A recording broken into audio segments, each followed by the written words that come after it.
Olá, pessoal! Meu nome é Natasha e eu vou me esforçar para não chorar enquanto conto a minha história. Mas não prometo que vou conseguir, porque geralmente choro cerca de 30 vezes por dia e isso é realmente horrível. Acredite ou não, eu sempre fui uma pessoa muito alegre.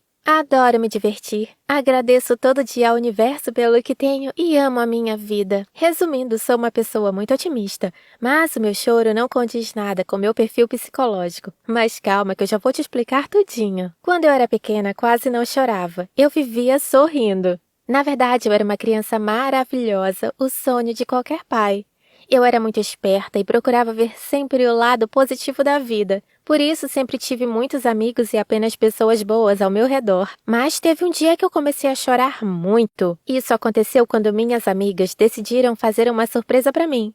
Não foi nenhuma brincadeira de mau gosto e nem nada do tipo. Pelo contrário, elas sabiam que eu sempre sonhei em ter um gatinho, mas meus pais nunca deixavam. Até que um dia minhas amigas convenceram meus pais a aceitar o animal de estimação. E um belo dia elas me deram a minha Chanel, de forma totalmente inesperada. Naquele dia eu estava muito cansada e já tinha ido para a cama. Mas aí recebi um telefonema da Christine. Ela me pediu para sair. Eu não tinha absolutamente nenhuma ideia do porquê ela estava me pedindo para fazer isso e não esperava ver minhas amigas lá fora.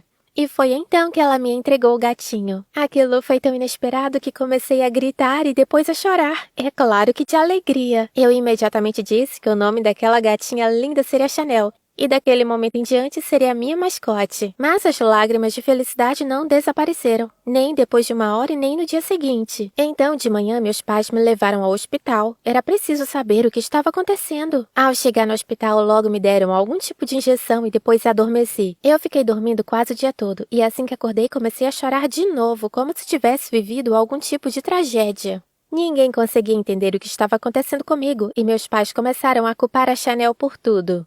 Enquanto isso, eu só chorava e parava às vezes para dormir com a ajuda de remédios pesados. Mas, ao mesmo tempo, eu não tinha emoções negativas, por isso não sabia de onde vinham aquelas lágrimas. Devido à situação, alguns dias depois, Chanel desapareceu da minha casa. Mamãe confessou que, junto com meu pai, doaram ela para alguém. E depois de ouvir essa história, fiquei deprimida pela primeira vez na vida. Agora eu não estava apenas chorando, mas literalmente sufocando com minhas lágrimas e também sentia até dor ao respirar. Sem Chanel, tudo ao redor ficou cinza e chato. Eu estava chorando, implorando para devolvê-la para mim. E meus pais insistiam que eu só precisava esperar até que esquecesse e então tudo voltaria ao normal. Eu fiquei chorando o dia todo. Então meus pais resolveram chamar uma ambulância e acabei indo para o hospital de novo, com um colapso nervoso. Lá o médico pediu aos meus pais que me devolvessem a gatinha o quanto antes e disse que a ausência dela só piorava a situação, que tudo o que me aconteceu era resultado de uma tensão nervosa. Se não tivesse ocorrido a situação com a minha gatinha, teria acontecido alguma outra coisa e o resultado ainda seria o mesmo. Então, quando tive a alta do hospital, Chanel já estava ao meu lado. Eu também comecei a tomar remédios e então meu choro ficou frequente, mas estável. Eu chorava cerca de 30 vezes por dia, mesmo sem ter depressão e nem estar triste. As lágrimas se tornaram uma característica minha e elas não me incomodavam em nada, mas aqueles ao meu redor ficavam super preocupados com esse fato. Imaginem só, estou caminhando com minhas amigas, conversando bem de boa sobre algo agradável e de repente eu começo a chorar e a situação só se repete. Bem, minhas amigas já sabem que isso é normal e não tem nada a ver com meus sentimentos, mas é estranho de qualquer maneira. Na maioria dos casos, estranhos nas ruas costumam ter muito medo do meu choro, e às vezes isso se torna motivo de mal-entendidos. Uma vez eu estava atravessando a ponte e apreciando a beleza da nossa cidade. Eu estava ouvindo minhas músicas favoritas com pensamentos positivos em minha mente e muito amor no coração. E foi então que de repente eu caí no choro. Bem, meu choro não teria durado mais do que 5 ou 7 minutos, e eu teria simplesmente continuado a minha caminhada. Mas o Senhor veio até mim, agarrou minha mão com força e começou a gritar, mandando as pessoas chamarem uma ambulância porque, segundo ele, eu estava tendo pensamentos ruins naquela ponte. Minha explicação de que estava tudo bem comigo e que eu sempre fui assim não convenceram. Então ele me segurou com tanta força que chegou a doer minha mão e gritou ainda mais alto, reunindo uma multidão ao meu redor. Poucos minutos depois, apareceu uma ambulância junto com os jornalistas, e então me deram uma injeção, me colocaram na maca e me levaram para o hospital. Claro que fui liberada do hospital rapidamente porque não havia nada de errado comigo, mas a fama que caiu em nossa família tornou-se uma verdadeira vergonha. Todos os meus amigos e conhecidos, bem como todos os conhecidos dos meus pais e seus colegas me viram nos canais de notícias e tinham certeza de que algo terrível estava acontecendo em nossa família. Por isso, meu pai perdeu o emprego, já que sua reputação era super importante para o seu trabalho. E até mesmo as melhores amigas da minha mãe viraram as costas para ela. Por alguma razão, todos acreditavam que eu estava deprimida, que meus pais me machucavam ou que eu estava sendo abusada por eles.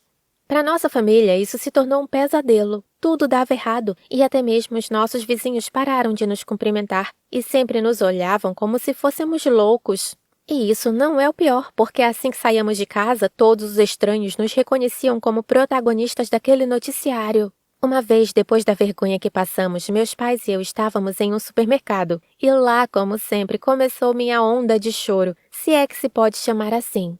Minha família já sabia muito bem que era algo normal, por isso continuaram a encher o carrinho. Mas então viram um cara com o telefone apontado para nós. Ficou claro que ele estava fazendo uma live sobre mim e comentando sobre o que estava acontecendo. Veja só o que ele disse. Todos nós conhecemos essa família, mas por alguma razão a adolescente continua com eles, então seus pais continuam a abusar dela.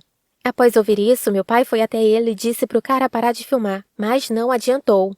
Aquele blogueiro ridículo continuou a comentar tudo e direcionou a câmera do telefone para meu pai dizendo: "Vejam só, esse aqui é o pai da menina. Ele é um cara muito agressivo. Acho que é um tirano doméstico e abusador." Naquele momento, papai não aguentou mais, então puxou o telefone das mãos do cara, jogou na prateleira e depois bateu naquele nojento 2 vezes. Em geral, esse comportamento não é típico do meu pai, mas acho que naquele momento foi a gota d'água e ele perdeu a paciência. Por causa disso, direto do supermercado, toda a nossa família foi levada direto para a delegacia. E então o paparazzi nos chantageou para que dessemos bastante dinheiro a ele, em troca de seu silêncio e de não mostrar as fotos e filmagens. Mas que bandido! Nós não tivemos escolha, então tivemos que pagar. Caso contrário, meu pai teria sido preso de verdade. Depois disso, decidimos deixar a cidade, onde absolutamente todos nos conheciam. Foi uma mistura de alívio e tristeza. Bem, na verdade, nossa vida virou de cabeça para baixo por causa daquele velho da ponte que me segurou enquanto eu estava passando no local. Mas o mais importante é que a minha Chanel foi conosco. Na nova cidade, eu vivo mais dentro de casa para evitar problemas, porque ainda continuo a chorar cerca de 30 vezes por dia. Chanel e eu passamos o dia todo juntas enquanto eu estudo em casa e ela sempre está comigo durante minhas crises de choro. Mas, uma vez por mês, as minhas amigas vêm me visitar e nossos encontros se tornaram uma bênção para mim. E você, já chorou sem motivo? Em quais situações você não consegue controlar suas lágrimas? Conta aqui nos comentários, deixe seu like, se inscreva no nosso canal, porque amanhã terá mais uma nova história super interessante.